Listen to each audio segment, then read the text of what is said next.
Welcome, everybody. Today we have a very special guest. I knew early on that I wanted to make movies. It's such a difficult industry because there's a lot of luck involved. I mean, look at American Werewolf in London, look at The Thing, look at The Fly. Look at these films that have really withstood the test of time. I sculpted this Captain Kirk mask, and they didn't sell particularly well, but then John Carpenter came in, said, can you paint one white and spray paint his hair black? I was maybe 9 or 10 years old, and it scared the living shit out of me. You're just racking up these people that you grew up watching. They're in your films. Is that surreal? There were 35 directors there. If there had been a bomb dropped on that restaurant, never another good horror movie.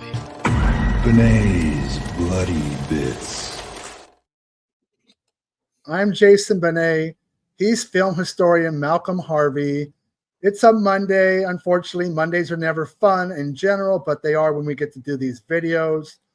This is our second in a series of Star Wars retrospectives on all the theatrically released films. Today, we're going to look at Star Wars Episode 2, Attack of the Clones, released in 2002.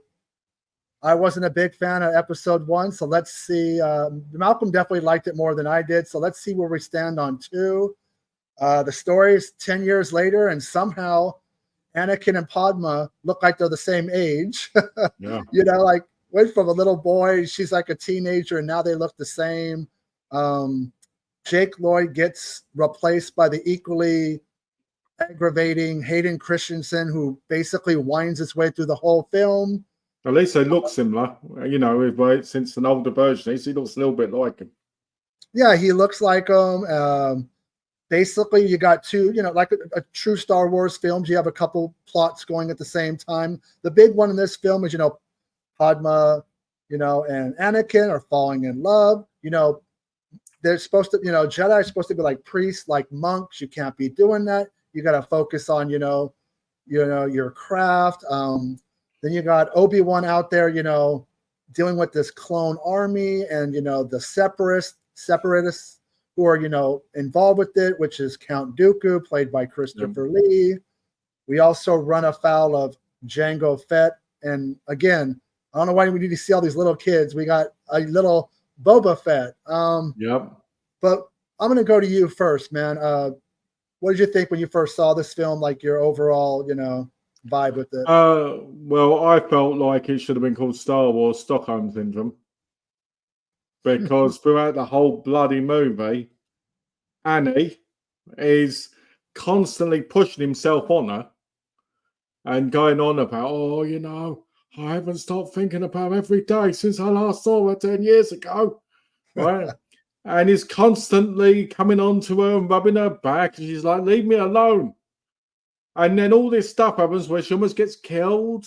And he's there and he takes her back to Tatooine or wherever it is. And then he saves her life a couple of times. They go through stuff. It's Stockholm Syndrome. You know, so much so, but when he kills a whole area of innocent kids, she hugs him and tells him, I love you. Who the hell let somebody get away with that? You know? So in a way, she's an enabler, because the scene you're talking about is when Anakin goes looking for his mom. The Sand People have captured her. You know, she dies in his arms, and you don't see it, but we know because he tells her, you know, he basically slaughters all the men, women, and children. No. Felt responsible for it. I feel like she was an enabler, but after this, she was an enabler. Thank you, Alex. I am a big Star Wars fan, but thank you for joining. I'm a big Star Wars fan, but not a big fan of these prequels. How could George Lucas get it wrong again with the casting of Anakin? Because the whole movie, he sounds like a whiny, entitled, like a high school quarterback, right? He's entitled. He's got everything. He gets what he wants. And it's not good casting, because the movie really surrounds about us caring about him and what happens to him and him eventually becoming Darth Vader. The other thing, you don't care. The other thing what I don't understand, she tells Anakin, she says, no, but then she wears all these sexy outfits around him. Does her hair, wears like this bondage outfit after dinner. I mean, what the hell? Well, you had said in Phantom Menace you didn't like how you felt like Anakin got groomed, because he was like a little kid. This But film, you're right, because like it was she's grown. teasing, like, look, she has the right to wear what she wants, but she's definitely sending mixed signals when this guy's like, I got, hard on for you. And she's wearing every outfit and hairdo is kind of like, let's go to the bedroom, Yeah. And then what about these Jedis, right? They look like they're dildos and vibrators sitting in the bloody thing. There's one, right, who's got a head like this, but looks like something you'd sit on. Then there's one with like a hook one like this. It's like, what's going on? I just stopped myself from calling myself Malcolm Moore's Attack of the Sex Toys.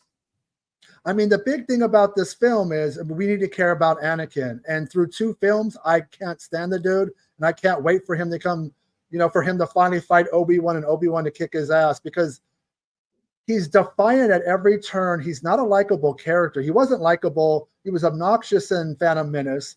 He's more obnoxious now because he just walks around like his shit don't stink. And he just looks like he's got wind. Is responsible for casting these films. He's the writer. He's the director. And again, he gets it wrong. And thank God, on the other end, we do have a somewhat exciting, storyline. The biggest mistake in this movie is barely any Jar Jar Binks. True. There goes the chance of this chat being monetized. That's okay. I'm not being monetized anytime soon. Where's Jar Jar Binks? He's in it for like a few seconds. That is the blessing of the film, is Lucas put him on the sidelines. Thank God he's hardly in the film. The first half of the film, because it's like a 2-hour and 20-minute film, the whole love story thing is like a bad soap opera. I could imagine somebody we know very well would like it because it comes off like a bad soap opera. But I did like the clone army, the Jango Fett, not so much the Boba, but the Jango and how their fight together out in the rain. I thought that was pretty cool. Yeah, because Boba Fett's his little clone, isn't it? Yeah, I thought that was kind of hard to believe, that we're supposed to think that every single stormtrooper is that one guy, right? I mean, especially considering they keep dying so easily. I just think that, again, Lucas, just like Phantom Menace, he really didn't go back and watch the films, and he's just kind of making stuff up as he goes along. And but it's not the end of the world, though, because we don't know what they look like underneath. But you figure, like, you're recruiting people like an army. You're not cloning one guy into becoming all these clone troopers and then eventually become stormtroopers. Well, you got to remember, he's supposed to be the ultimate bounty hunter. So they're supposed to be the ultimate warriors when they're thinking, but instead, they're useless. And I know that, like, the dark side of the Force is supposed to cloud stuff, but it's kind of obvious that Palpatine, like, he's really standing right in front of Mace Windu and Yoda, like a council meeting. They have no clue what's going on. And of course, as the viewers, we know, but you figure, like, they're kind of blind to this guy is playing both sides of the fence, and he's what behind. What I like about this movie is there's a whole load of scenes with Yoda where he looks like an old man who's about to poo himself when he figures stuff out. So he's constantly like, and you're like, he's feeling the dark force. He sees what Anakin's doing, and out comes a golden egg. That's what you feel like is happening. Right, yeah. Dark side of the Force, clouding things is one thing, but Anakin going off and doing stuff he's not supposed to is kind of obvious. And of course, Obi-Wan knows kind of that he's a hothead, and but so the first half of the film, again, some of the weaknesses from the prior entry, really bad CGI, really CGI's horrendous, not looking good. Again, it's just an expensive film, but it doesn't look it. For me, the saving grace of the film is the casting of Christopher Lee. Count Dooku, obviously a reference to Count Dracula. Even his cape, he looks like Dracula. Even his lightsaber's kind of bent a little bit. It's got its own little is it bent to the left or to the right? To the left. But yeah, I think he's the one thing that keeps me interested, because the first half of the film, other than it feels like 2 different films. Once he turns up, it feels like it's got more serious. And it feels like the better half of like a 2-parter. Do you know what I mean? I mean, so what are your thoughts on the when we finally get to like the arena scene, which kind of reminds me of John Carter of Mars with the way it They looked. stole. I feel like that first beating of the fight, they stole that from Coneheads. The From whole Coneheads? scene, there's a lot of Coneheads references in it in the fight they have at the end of the film. Well, that whole arena scene is kind of cool because you get, all out Jedi attack but somehow it's exciting yet not exciting. Does that make sense? It's an action scene, but there's no heart behind it. I mean, I do enjoy the fact that it's a little bit more violent. Jango Fett gets his head cut off by Mace Windu, which is pretty damn cool. I do like that, Natalie Portman. Except there was no mother father at all in this movie. I mean, of course, I like how, a la, Princess Leia with a, skimpy outfit, the chain rips, Padme's, outfit, and all you get is like her waist and her stomach, and, adding a little sex appeal to an otherwise fairly boring film at this point. So this film has a connection to the Insidious franchise. Did you know that? I did and didn't. When I first saw the film, it had been years, but I realized that was Rose Byrne. Yep, she's in it. She was in the background, like with yeah, she was like the Keira Knightley character in this one, but obviously a different character, but she was like the Keira Knightley one.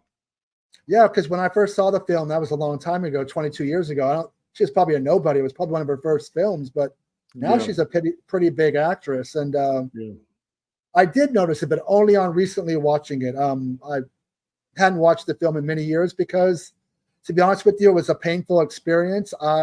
When I saw it in the theaters, that was 2002. That was my ex-girlfriend, not who I'm with now, who I'm married to. Well, here's the interesting thing. So we had seen the movie. I wasn't a big fan, but I was in her kitchen looking through the cabinets, right, looking for food or something. And lo and behold, I stumble upon a book. The book was her diary. Why don't you put that in the nightstand? I don't know. So you read the diary like an evil son of a gun. I opened it up because I was like, I didn't know what it was at first, because this is a kitchen cabinet. You're supposed to put food in there, not a book. There was no key, and I was like, and I opened it, and a lot of it was kind of like recapping things that we had done, and one of them was to see Attack of the Clones, and she says, I forget the exact quote, as we left the theaters, I could see the disappointment on his face, knowing she knew I just was very disappointed in the film. And watching again recently, nothing has changed. What I liked is the same, which wasn't a lot. Hold on. I thought it was good. I think I was going to say something profound, like when I read it, she saw the disappointment on my face, so she thought I was a Muppet or something. Not just, there was nothing. I mean, what? Insidious franchise is important to cinema more than Star Wars, and that's the facts. Until Red Door, yeah. Alex, Malcolm does not like the Insidious films, so I don't. He's not going to agree with you there. But when did you first see Attack of the Clones? On home video? I first saw Attack of the Clones probably came out in 2002, right? Yeah. So probably 2004, because I didn't see it in the cinema. So I probably saw it on like late VHS. So we're about 3/4 of the way through the film. Are you liking this arena scene, which seems to be like, no, okay. The arena scene looks awful, because when you watch the CGI on 4K on a good TV, the CGI looks horrendous. But I remember watching on VHS, and I never noticed that, because obviously it didn't have the format, didn't change, all the pattern and stuff. So originally I did like it a little bit, but now I really, really don't like CGI, especially when Chris Lee's riding his little hover bike and he's like going through the end. It's like watching an episode of Max Steel. I don't know if you've seen Max Steel, but it's got that kind of CGI look to it. It's awful. I want to say this is the first Star Wars film shot digitally, so I'm sure Lucas was, thinking he was going to have fun with this. But you're right. I watched it on Disney Plus. I don't believe it was 4K, but it hasn't aged well. I mean, even for a movie that's, CGI had come a long way by 2002. It doesn't look good. The movie looks bad. And again, it's too CGI heavy. That's the problem. George Lucas fell in love, and he wasn't going to change his mind. If you thought, from Phantom Menace to Attack of the Clones, he was going to go back to a little bit more of a retro look, he doubled and tripled down on no. I love CGI. You're not going to get a lot of puppet work. Yoda's going to be computer generated. I'm going to go forward with this, whether you like it or not. I still don't believe he wanted to direct this film. I think he wanted to do the episode 1 and pass off 2 and 3 to somebody else, but the hate for Phantom Menace was so heavy. Yeah. He's going to come in, and I think Attack is slightly better, but I know a lot of Star Wars fans that feel like it's worse than Attack of the Clones. I'm sorry, it's worse than Phantom Menace. Do you think it's worse? I don't think it's worse. I think, don't get me wrong, I think Phantom Menace is better, like better setup. But this film is like more actiony in my view, and there's a lot more going on. Like Obi-Wan doing all this adventuring without him, and and I think when you get to the second half, it gets more interesting. I think if it wasn't so CGI heavy, it won't get so tedious and boring at times. Lucas was too reliant on technology that hadn't matured enough. Horrible trilogy. Well, here's the funny thing is, on the comments on the first video we did on Phantom Menace, actually almost every person was sticking up for the film, which kind of surprised me. There wasn't, this film. My followers will stand by my opinion. I think, okay, let me ask you this. Who's a better villain, Darth Maul or Count Dooku? Darth Maul. Because he's acrobatic, or he's got more... he's got a beautiful face. And he's not an old man. He's not an old man he looks like he's sitting back in the chair on the way. Back. Come on, Darth Maul has a lot more presence because he doesn't even have to say anything. And he doesn't feel like he's an underling, even though he is. He likes Insidious 1, 2 is passable, the rest I do not care for. I actually disagree. I like Count Dooku more. Yes, he's not jumping around like he's on a trampoline and doing all this acrobatic stuff, but we get to hear him speak. We get to hear what he's about. And when we get to the end of the film, where Anakin and Obi-Wan take him on, who cares how old he is? He's more powerful than Darth Maul. Darth Maul is not like... It's not about the power. Lightning out of it's about the screen presence without saying a word. Right, but there's also... Count Dooku is so strong, he smokes Anakin and Obi-Wan at the same time. He can't smoke a little green frog, can he? Well, no, he takes them out. Anakin comes running at him, being the rebel that he is, can't wait. He gets hit with lightning, thrown up against the wall. Then, Obi-Wan comes out and he's like, surely you can do better, he's like, come on, This is the best that you got. And he chops off Anakin's hand. He doesn't take long to, pretty much he's ready to kill both of them. And then little Yoda shows up and they kind of have a one-on-one with their powers, and they're kind of on even terms because, Count Dooku hits him with lightning and he bounces it off, and then he absorbs it. And then Dooku brings the house down. Literally, the wall comes down and, Yoda's able to push it to the side. And then the lightsaber duel doesn't work as well because Christopher Lee's so tall, huge dude, and then Yoda's this little, like a frog. You remember Yoda fights Palpatine as well at some point, and Palpatine's taller than him, but they have that massive jumping section, and that goes well.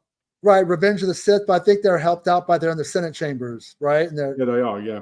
But again, I think one thing that's obvious from the Star Wars series, good eventually beats evil, but from the Jedi point of view, the Sith are stronger. They seem to always win the battles. Like as far as there is more power to be had in the dark side, but it doesn't make you, in the end, it usually is your downfall. But I think in a lightsaber duel or whatever, it seems like the Jedi always get their asses kicked almost every single time. Like, have you ever seen... Dooku didn't kill the Jedi, though, did he? Right, Darth Maul did. But he fought 3 people. Anakin, not at the Obi-Wan. same time. Not at the Yoda, same back time, he to didn't. back to back. No, And not has at the there same ever been a time. lightsaber duel in any of the Star Wars films where 2 Sith battle 1 Jedi? It's always the other way around. It's always like either one-on-one. I don't even count Kylo Ren because he's just a massive crybaby through that whole series. I mean, in the latest three, all he does is cries about Darth Vader and wanting him and all this. Awful. I have a Darth Maul backpack. LOL. Hey, It's awesome. Grace. There was no Count Dooku ones, was there? I disagree. I think that I like Darth Maul. Don't get me wrong, but You only I like like- him because he continued on and lived.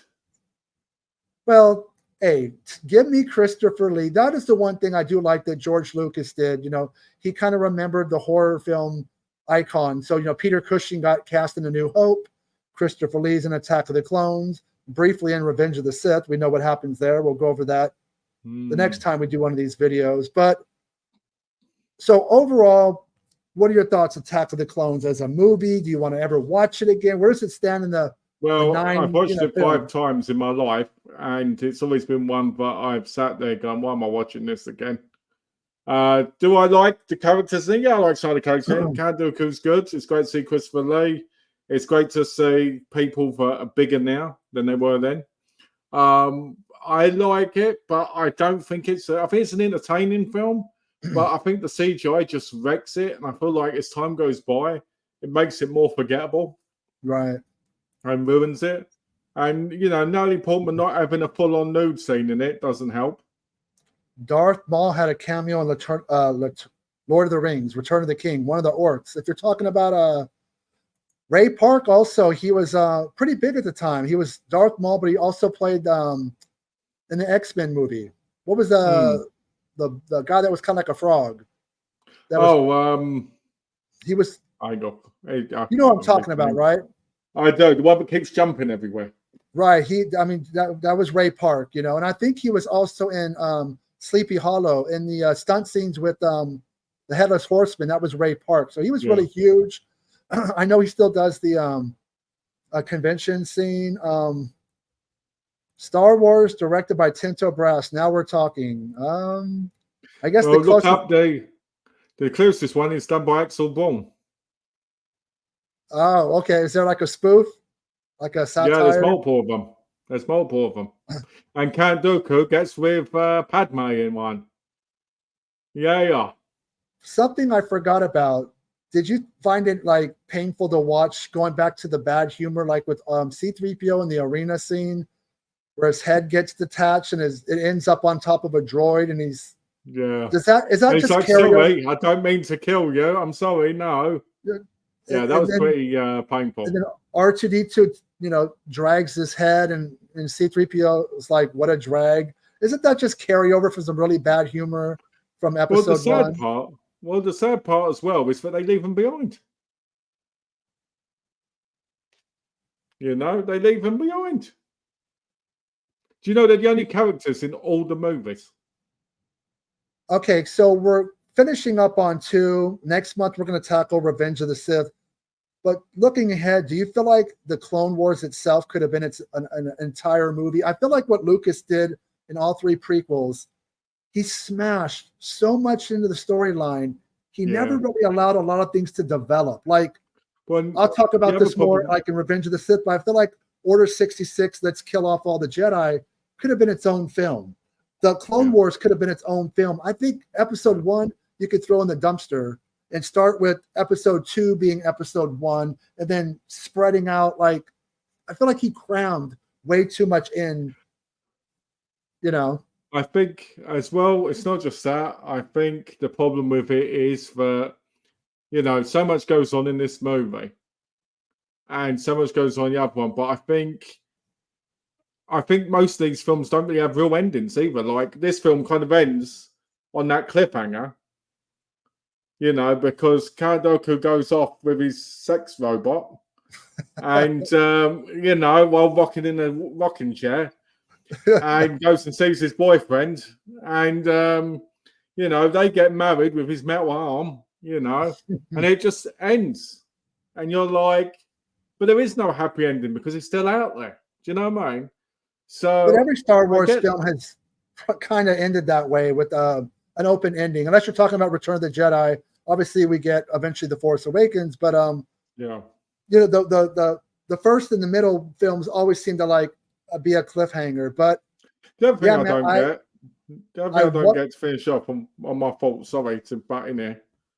I don't mean to, but I just want to say the thing that get me as well with Anakin is throughout the whole movie, he looks psychotic. Like he has these massive fits, and he starts screaming at times, and I just don't get how Padme finds him to be like this charming, really amazing guy, when basically he says to her, you know, I've wanted you from day one. And then when she goes into when they're going into the arena, she goes, I've always loved you. And you're like, see, you loved him since he was a kid. and he told you he killed children and women. So I mean, if eventually he's going to kill you, which is absolutely true. We'll talk about that more. If I was in that movie back then, I'd be killing her, and all not with my hands though, something else. Well, hey. Okay, so out of out of 10 lightsabers, I'm going to give this one 4 lightsabers. So it is a step up for me from episode 1, but it's still not a very good film. It's not memorable. Hey, everybody has the right to their opinion, but the weakness of this prequel trilogy continue. Lucas is just diluted with the effects are more important in the storyline and the acting. I'm not expecting Shakespeare, but my God, when you can make people like Samuel L. Jackson seem like an average actor, Ewan McGregor, and then Hayden Christensen. I've seen him in other stuff, and he just is not a good actor at all. I think he had a good look. He kind of had like what I'm sure Lucas was going for, like a James Dean look, like a clean cut, pretty boy. But he's just a whiny little bitch through the whole film. He really is. So yeah, I'm gonna give it 4 lightsabers. I'm gonna give it 2 lightsabers out of 10. Okay, so you think it's worse than Phantom Menace? Yeah, I think it's a lot worse when it comes to the CGI. I think they should have brought Jake Lloyd back again.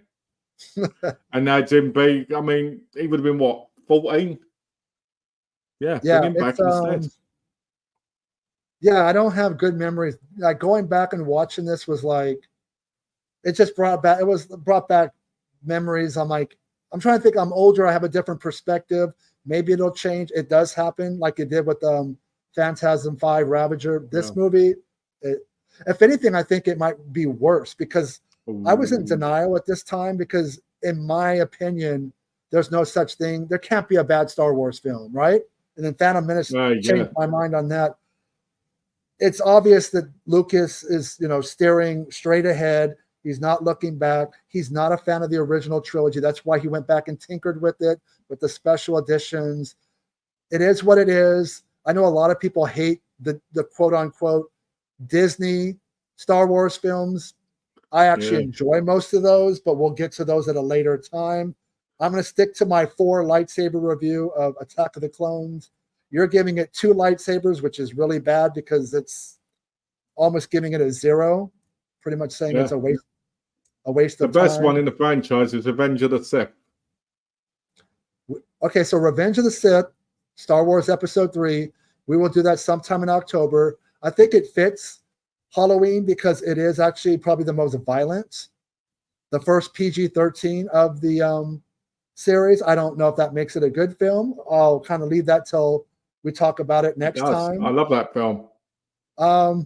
We'll be back next Monday to do a retrospective, but we're going to go down the comedy route.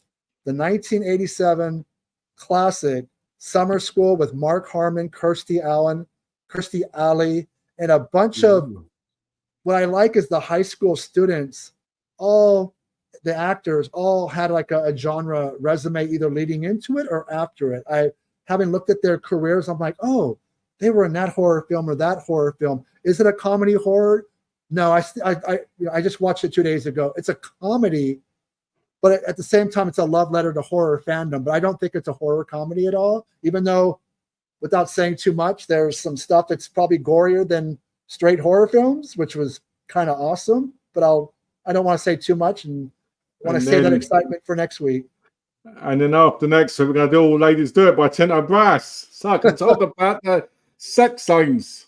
Well, yeah, one day if my channel gets big enough, I can go to Patreon. I don't feel like I want to sidestep that too much, but I always want to, if you guys could like and share and subscribe to our channel, and thank you for watching, of course. And yeah, so Attack of the Clones, it's Bad. not the best. Do Paprika instead. Do Paprika instead. Hey, I would love to do Paprika. If we're talking about that actress, what was her name? She was in the Lamberto Bava film that I want from Severin. Beautiful woman. I think she was married to Klaus Kinski for a while. Oh, are as you well. talking about that? Deborah the TV Caprilogio. one? Yeah, beautiful girl, full figured. I'm going to get distracted and want to talk about her for 30 minutes, but yeah, Deborah Caprilogio, thick, full figured, curvy. She was a brick house, and maybe one day we will do some Tinto Brass, but We'll do all of them. no, but that is actually a very good. We'll do all of them while sitting in vests. I know Cult Epics has been putting out a lot of Tinto Brass on 4K. I don't. Oh think yeah, they're releasing Candy. Is it Candy, the latest one? Oh, Darth Sidious, you missed I'm it. late. Okay, Darth Sidious. I will recap. I thought that Attack of the Clones was 4 stars. Malcolm gave 4 lightsabers. Malcolm gave it only 2 lightsabers. He did not like Because of the bad Count CGI. Dooku. He missed Darth Maul. Everyone's heart rate I just do doubled. like Count Dooku. I just don't think he's as good as Darth Maul. No, Sidious. He says his name should have been Count Dookie. Oh, That's how much he disliked that character. I never said that. No, but we will be back next month for Revenge of the Sith. We will be back next Monday for Summer School, which is one of my favorites. I don't know if Malcolm likes it, but we will find out. Thank you, everybody, for stopping by. The week after that is remakes, right? I haven't decided yet. We might do the remakes that are better than the originals. We might do, like we did Anthony Hickox. Maybe it's time to look at Jeff Burr. Okay, whatever. I can do that. We'll figure it out.